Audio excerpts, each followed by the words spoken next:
Dan Hook and Evan Barker from here at Hook Outdoors, and this is another episode of Get Outdoors with Hook Outdoors. Episode, oh gosh, I think we're like 51 or 52 now. Today is May the 11th, 2021, here at Cave Run Lake, and we are recording this show at our retail location here at Cave Run. We've had some decent weather lately, not overly warm, but we haven't had a bunch of rain. It seems like it's sunny through the days, and then typically around 4 or 5 o'clock, seems like it clouds up and gets a little overcast and everything. But I think it's seasonably cool, is the way the weatherman's claiming. Low 40s, upper 30s at night, high 50s, maybe 61 or 62 of a day. But, the lake's in good shape. Fish are biting and everything. And right now, Cave Run sits at 730.3 feet of elevation, which is basically 0.3 feet above summer pool. The inflow is 606 CFS, and the outflow is 521. So they're pulling it just ever so slightly. Drove across the dam this morning, and the water is just cresting to the top of the sidewalk for those of you that are familiar with fishing at the spillway and that sort of thing. You would get your feet just a little bit wet if you were in anything other than maybe some rubber boots or that kind of thing. We'll get right to the fishing report. Oh, Evan, what's the water temp? Have you heard what the water temps are here of late? I haven't been on the lake, and I went to Kentucky Lake, so it's been over a week since I've been on the lake. It's probably more than likely sitting somewhere in the mid-60s. Yeah. Maybe during the day, if you get a warm day, you might be able to crest the 70 mark. Sure. But more than likely, it's going to be 65, 66, pretty consistently, somewhere around there. Awesome. Okay. Well, now we'll just get right back to it, folks. The crappie are on the bite. They were kind of sporadic last week. They were biting good, but it was hard to get a pattern established with them. One day, from 2 or 3 people I talked to, one day they'd find them up shallow in like 3 and 4 feet of water, and then the next day they couldn't find them there at all, and they'd have to back off in like 14, 16 feet of water on brush piles, and then they would have to move back. They've kind of settled down now where the lake's been a pretty consistent level, and from what I'm hearing in the past 4 or 5 days, they're pretty much settled in around 8 or 10 feet, but they're hanging really tight to the brush. Really, really tight, almost balled up on in these treetops from what these guys are telling me. The man-made reefs, they're starting to hold fish too, especially if you can find the ones in the right depth. They're not in the very backs of the creeks, but they are at least halfway to 2/3 up the creeks from just from what everybody's saying. They're on the steeper banks, but they're still in 8 to 10 feet of water. The catfish bite, it's been really good here. There's been a lot of I've sold a ton of live bait for them, a lot of goldfish, a lot of suckers, that kind of thing. I hear that the spillway has been really good since they've shut the flow off, or not shut it off, but really slowed it down. And typically down in there, if you go out past the end of the 2 walkways down either side of that spillway and probably go, 100 feet or so roughly past the end of that, seems like there's a spot there in the middle of that channel. And I don't know if there's something there or whatever, but I know several people that fish that same spot, and they just always catch fish out of there. Here on the main lake, most of your typical bank places, like up around Clay Lick, Musky Bend, if you can get over the bank there at Ramey's Creek, all your typical bank spots, even over in Paragon. Now, it was closed there, but people were walking in. They had, with all the rain and high water and the mud and everything we had, that road was just covered with filth. And they've been up there working, trying to get it cleaned up, but I haven't heard any news yet as far as it's opened up yet. But now, once that's opened, that'll be a real spot to go to also. The musky bite, it's been, I won't say hit and miss, but it hasn't been really, really consistent either. It seems like the main thing that's been going on right now, they're finding them in the bigger bays, like say Ramey's Creek, or up past the marina here at Scotts Creek, that kind of thing. And they are on really slow moving baits. A lot of jerk baits, glide baits, that kind of thing. Haven't really heard of a whole lot of trolling. Just haven't heard of a whole lot of trolling all spring, other than for just a small stretch when the water was up and they were trolling back and forth across the face of the dam. But overall, there just hasn't been a typical trolling bite here. As far as colors go, just mainly natural colors, all your shad and bait fish colored stuff. That just seems to be the deal. You've got really good clarity in the water. What would you say, Evan? Is there like 5 or 6 feet of clarity right now? It's getting pretty clear. Yeah, It's probably nudging that 4 to 6 foot zone. Yeah, and as it starts getting a little bit warmer here, maybe here in another couple of weeks or so, there'll be a pretty good topwater bite on these muskies, buzz baits and that kind of thing. But I'm hoping that this water will hit about 70 consistently, and these muskies will get a little bit more life to them. It just seems like they're just kind of lethargic. They're just not. There just hasn't been a big active number of them this spring, but. Hopefully we'll have some warm weather. I think I saw the long range weather. We're supposed to break into the 70s about every day next week. Chance of rain. Hopefully it won't be a big washout, but and all that. I think when that grass gets up, then muskie always start getting really good. That's a big thing. Where we had all that high water back in the spring, it really put the damper on the grass. Right. And that's a big part of the musky game here, is fishing those weed lines and all like that, and all that thick cold water. I think just really put the hammer on the grass growth. Yeah. But it's starting to come back. I did see a little bit. Yeah, the last time I was out there, I was seeing. I was up shallow and I was flipping around and doing all that stuff, and I did see a little bit of bank grass and all that stuff start growing up. Your typical. Some people call it pond weed. Some people call it wavy leaf. Yeah, so everybody knows that grass I'm talking about. Not your hydrillos or your milfoils, but just that grass that always grows up around the banks and all that stuff. I was starting to see some growth in there. Well, that's a good sign. I just think some people view it as invasive, but just growing up here, since the grass got started. The fishing's just better. It's the best thing for a fishery, really. It's just better. I just think it puts more oxygen in the water, gives more cover, provides more source of food in the ecosystem, from the little microbial type foods all the way up to a place where a big 7 or 8 inch shad can hide and get ate by a muskie and all that. That's just kind of what I think about it. Well, right now we're going to hear a word from one of our sponsors, Bill Whistler is the maker of Rattle Trap. And when we come back, Evan will jump in and give us a report on the bass fishing here. And then we're going to get into talking about his recent trip to fish a high school tournament on Kentucky Lake.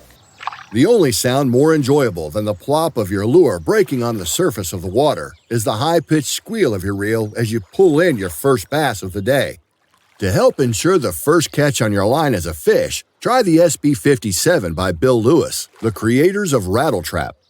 The SB57 features a wide coffin-shaped bill that enables the bait to easily drive through brush, stumps, rocks, and more. Plus, its computer chip construction gives it that tight wiggle you and your next bass are looking for. The SB57 is Mark Daniels Jr.'s signature lure and is available at Hook Outdoors Tackle Shop, located on Cave Run Lake, or rattletrap.com. Yeah, so it's getting to that time of year where it's consistently good for bass fishing. It's widely known over everybody who bass fishes that May is probably your best month out of the year to catch a lot of fish, catch giant fish. Fish are still, in the early stages of May, fish are still going to be up on the beds and things like that and spawning, and then you're going to start seeing fish as the month progresses along. That post spawn wave is going to start moving out. You're going to see offshore fishing, You know, lakes like on the Tennessee River, they're already getting into prime ledge fishing season. So it's getting that time of year to where it's getting really good. And even on lakes like Cave Run and local lakes around here, Grayson, Yatesville, I've seen a monster bag come out of Yatesville Lake this past weekend. That might have been yesterday. Okay. I seen a monster bag come out of Yatesville. So the lakes all the way around here are getting really good. Was that one of those guys from Paintsville posted on Facebook? It was Ferguson and might have been Mike Day. It wasn't Mike Day either. I can't remember who it was. Fishing Yeah, I seen somebody post a picture. Some of them, I've recognized the guys, and they had a sack. Yeah, the Casting for Kids tournament. Yeah, okay. Or what is that tournament called? I think it's called Casting for Kids tournament. It benefits the Shriners Hospital. Okay. It's always the tournament where on day one they have a massive field, well over 100 boats, and they fish Yatesville, and they do a day 2 cut, and anybody who makes the day 2 cut goes and fishes day number 2 on Paintsville Lake. So that's always that's pretty neat. They do that tournament every year. Yeah. It's always a really big tournament. It goes for a really good cause to the Shriners Hospital, and it's a really good tournament. They always have somewhere in the mid 100s of boats. Wow. Even on a lake like Yatesville. Man, that's a lot of boats on That's Yatesville. a crowd, yeah. Golly. But back to what I was saying, these lakes, they're all getting really good right now. Before I left for Kentucky Lake this past week, the NTBA Skeeter and the Trooper Island tournament, it took 15 pounds to win out here at Cave Run. Yeah. So it's the time. And they had a big smallmouth too. They did. Them smallmouth, the big smallmouth are getting prevalent on Cave Run. It really is. It's getting there. Sure. But these fish, they're starting to move out deep a little bit, I think. You can still catch fish shallow, especially as the grass starts moving up a little bit and growing up. You'll see more fish really if that grass gets if the grass gets going really good and starts growing consistently, and in areas that they can get shade and oxygen and all that stuff from the grass, you'll see more fish, I think, live shallow in the grass than you will deep. Yeah. But really, it's getting to the time right now. Like if I was going to go out to Cave Run, I'd feel confident fishing shallow or deep right now. It's that time of year where you can really do both. You can just fish. You can strengths. find fish both places. Right. Yeah. You can fish your strengths, whether you're one of them. I'm throwing up air quotes right now. Bank beaters, or if you're an offshore guy, with electronics and all that stuff. Yeah. But your best baits right now are still, if you're going to fish shallow, flipping's probably your best option right now. Throwing a spinner bait. Throwing it's topwater season. If that water should be in the mid 60s. Buzz baits are great this time of year. Spooks, like imitating bait fish. Right. Flukes, a floating worm. It's all really good for shallow fishing right now. Right. And as you move out deep, you can get on a bluff wall, or if you're fishing brush piles, you can fish, a jig, a shaky head, things like that, a deep crankbait. Right. There's a lot of different options you can catch fish on right now, and you can catch them really good on just about anything right now. Okay. Well, let's get into your Kentucky Lake trip. I'm not one really to speak a whole lot on it. All I know is that it was the Kentucky High School State Tournament, if I'm not mistaken, and you represented this region, I guess it is? Sort of, yeah. Are you qualified from this region? Yeah, I qualified from Region 4 on Cave Run, but yeah, this past week, I left on, I think, Tuesday, got down there and got, everything settled in the hotel, practiced Wednesday, Thursday, and fished the state championship Friday, Saturday. Okay. But, it was the KHSAA High School State Championship on Kentucky Lake. They have it every single year. It was still, on Kentucky Lake. It goes out of Gilbertsville there at the Kentucky Dam Village. But this was actually my first time going to that tournament. Okay. Because last year, as everyone knows, COVID. Right now, last year was the time everybody was so freaked out over COVID, and nothing was going on. Oh no, we were closed. Right, yeah, there was no professional sports, there was no professional bass fishing, there was nothing going on. Right, and so they canceled everything with the bass fishing going on last year. Then the year before last, I was 2 or 3 spots out of the cut to make it the year before last, so I didn't get to go then. But, this year squeaked in 13th place in the regional and got to go down to Kentucky Lake. And it was my first time actually being on Kentucky Lake, but I've got a lot of experience on Barkley. And, if anybody knows, they're twin lakes, sister lakes, and they fish pretty similar. They look similar. So it was good to already have, that little bit of footing going into it, having an idea of what it's going to look like, what I'm going to be fishing, what the banks look like, kind of what the offshore game's going to look like. Right. So it was fun going into it. The fish were in that spawn and post spawn kind of weird transition. Right. Every year when the fish spawn, they go into that post spawn funk, which is after they spawn, they especially specifically talking about the big females, Right. they move off the bank and they just get lethargic. I mean, they get tough. Because you got to think the big females, they get up shallow a couple weeks before this. Yeah. They're fanning out gravel, Yeah. and, rocks and all that stuff with their fins. If you catch a spawning fish and really look at it, it's beat up, it's Sure. skinny, ugly. It's got scars all over it. Its fins are all beat up. So them fish, and especially they just got done laying eggs too, laying a couple hundred eggs. Yeah. So they move back off the bank literally just to go out there and sit, just to recuperate from what just happened. Right. And that was kind of the stage we were in when we went down there. So the big females were off the bank and they were in that big lethargic funk. So basically what I told myself is, I'm going down here. The water was 1.5 feet high, which set up really good for what I like to do. The water was up in the bushes good, up around willow trees, buckbrush, and all that stuff.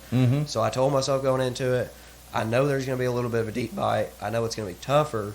There's going to be there should be bigger fish out there. But I'm going to go fish my strengths, and I'm going to see how it works out. Because that's one of the biggest things I've learned traveling and all that stuff over the past couple of years. Right. Fish your strengths. Yeah. If you go to a place and it's a consistently good offshore fishery. Any Tennessee River Lake's a really good offshore fishery. Right. It's a different kind of offshore fishing, though. You're looking for individual fish here. You're Right. looking for ledges that have wads of them, groups of schooling fish.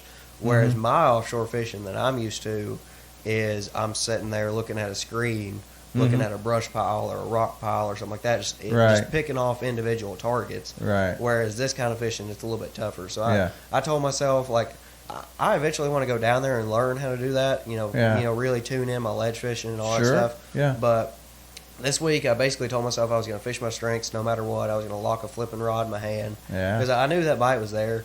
So I was just going to lock a flipping rod in my hand. I mean, it worked out in practice. Yeah. I mean, even overall finish, it worked out for you. Yeah, I ended up finishing 21st out of the 90 some boats we had. So I mean, it wasn't a bad finish. And I mean, the thing is, I was only 2 pounds out of getting in the top 5. The weights were really stacked.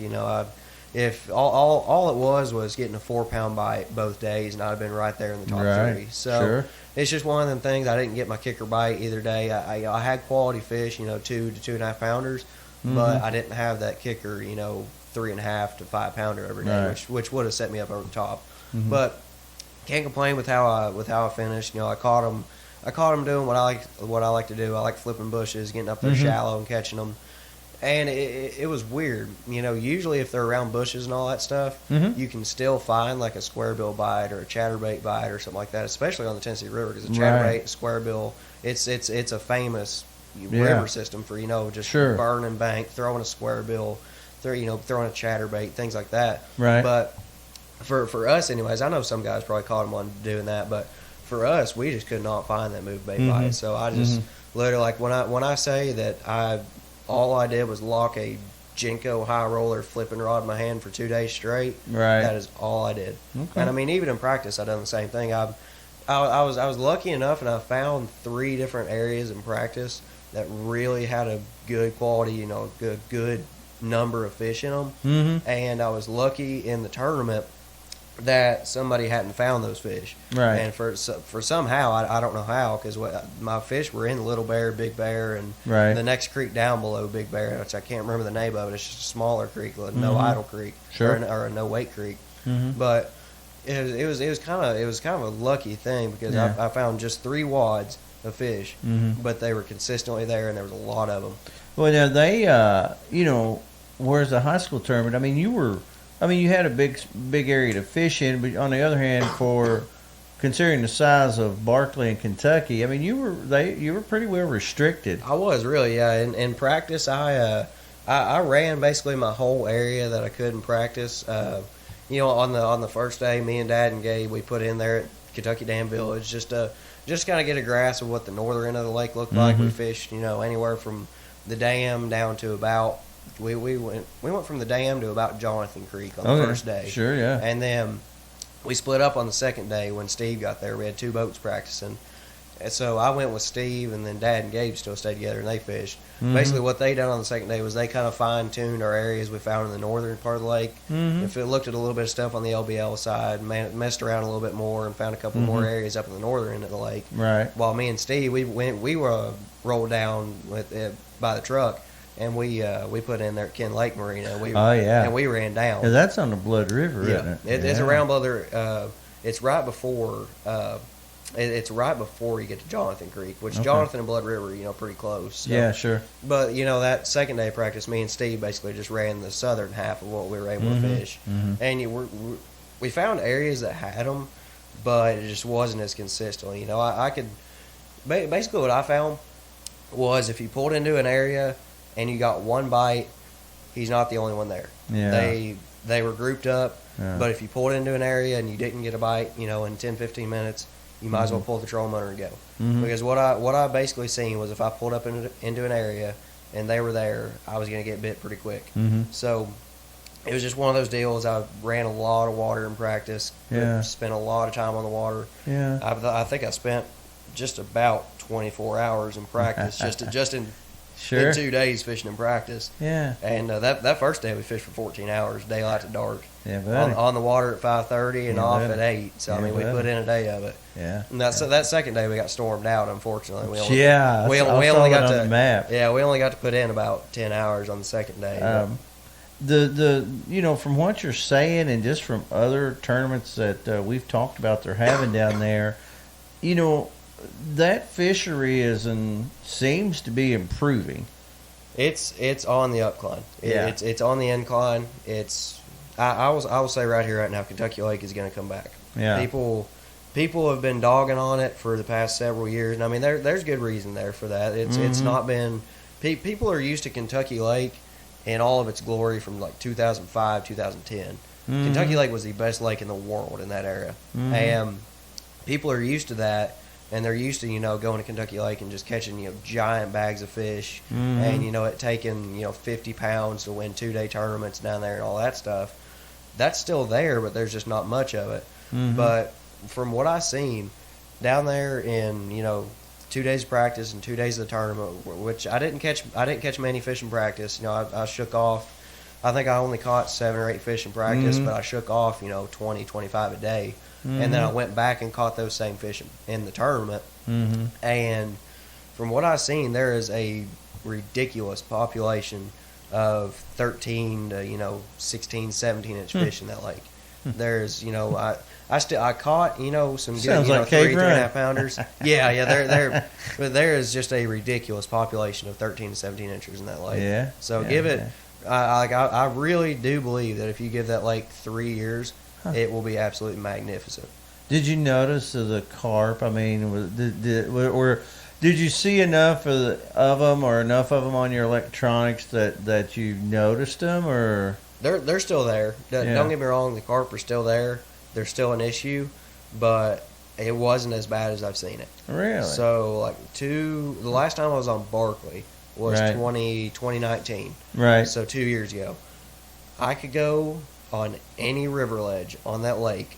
We were there in June when we were there, so we were graphing ledges and doing all that stuff, looking for offshore fish. And any time that my boat got over 12, 13 foot of water, my screen lit up with carp. It didn't matter where I was. Hey, you didn't see it this time? Not that bad. Not that bad. I could be on Barkley 2 years ago. I could be on the Tennessee line down there around, Devil's Elbow and all that stuff below the 68 Bridge. Or I could be all the way up at Catawba. And anywhere I went over 12, 15 foot of water, dotted with carp. But this time it wasn't the story. So I really think that they're making a big, big help on it down there. And, I did see honestly, just about as many people shooting carp in boats down there as I did bass fishermen. Well, there's so many people down there shooting carp. It's a big deal, and I don't know if that commercial fishery has amounted to anything yet, but I know it's kind of a thing and all like that. And just from my personal point of view on it, owning a tackle store and all like that, I feel for those people down there because, it'd be like here if something happened and just the Musky just took a big hit. Right. And all that. And of course, and that doesn't generate as much revenue as, like, say, the bass fishing did there because, they had, like FLW was headquartered, Yeah, they're headquartered there in Benton, yeah. Yeah, and they had, at one time, I mean, that was a regular stop on the Elite Series or whatever they called it there a few years ago. But I mean, Series, FLW Tour, they all went to Kentucky Lake. And even they would have it would be a tour stop and an open stop in the same year. Yep. And gosh, I don't know if they've had a tournament there in a while. The last major tournament down there was in 2019. It was a FLW Tour event. I was fortunate enough that I was there when it happened. Oh yeah, you showed me the picture. Yeah, I got to watch Jason Lambert get in the Century Club there, which is absolutely just ridiculous for how that lake was fishing then. Yeah, he caught 104 pounds in 4 days. Wow, that's not MLF style either. Mm-hmm. That is a 5-fish format. 5 fish a day for 4 days. 20 fish went 104 pounds. That is absolutely remarkable. That's good to hear. I'm glad that I mean, of course, naturally, I wish you'd have won, but I'm glad that that you have your opinion on what you think that fishery's doing. That's good to hear. Right. Because that's a worrisome thing. Because you think about Kentucky Lake is on that Tennessee River system, and those things can migrate through all those canals or the locks and the dams. locks. Yeah. And gosh, I guess they could go through Pickwick and Wilson, and I don't know where they would stop. That's the thing that once that's a tough and swallow. That is so fertile and so prolific and productive there. That those things and they're so and they're so productive themselves. I mean, it's just a bad combination. You have those warm waters and nutrient rich and just tons of shad. Oh, I guess that's another thing. Did you see a lot of bait fish? I seen quite a bit. There wasn't a shad spawn when I was there because that water was still in the mid 60s. Yeah, but I still seen quite a bit. I'd go out and I'd fish, bridges and all that stuff. I'd fish, 68 Bridge and everything like that, where normal places where a bunch of shad would live. And I still seen there was fish busting, there was fish schooling, doing all that stuff. Mm-hmm. It wasn't as much as I expected it to. Which going into it, I expected to see a shad spawn. So I mean, that's when they get up and you see a bunch of them, anyways. Right. But there's still a good population of gizzard shad in there. That there really is, and I mean giant ones too. Like I'd see 5 and 6 inch and bigger gizzard shad come just schooling and jumping out of the water. Okay, awesome, man. Well, now just talking about Cave Run, there's a few little derbs this weekend here, isn't there? Little derbs, yeah. I've got I'm one of the 3 tournaments going on this weekend. I got the what is it, third to last Eastern Kentucky SAF high school stop here. Mm-hmm. And I think we're going out of Stony Cove. Now that's different than KHSA. Yeah, that's a completely different organization there. Okay. Yeah. So it's going out of Stony Cove. It's the series I fished all year.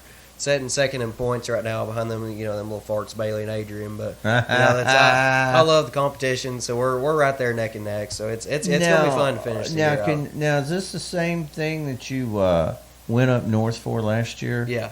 Okay. Okay. Yeah, that's right now. I'm trying to qualify for the SAF, the High School National Championship, which this year is being held on Lake Hartwell in South Carolina. Yeah. And last year we made the trip up to. When we qualified, me and Jay, we went up to La Crosse, Wisconsin, and fished the Upper Mississippi River. Pools 7, 8, 9, that famous stretch of river right there. Yeah. So it's a really good opportunity. We really are blessed to have high school fishing and all that stuff, and the opportunities that come with it.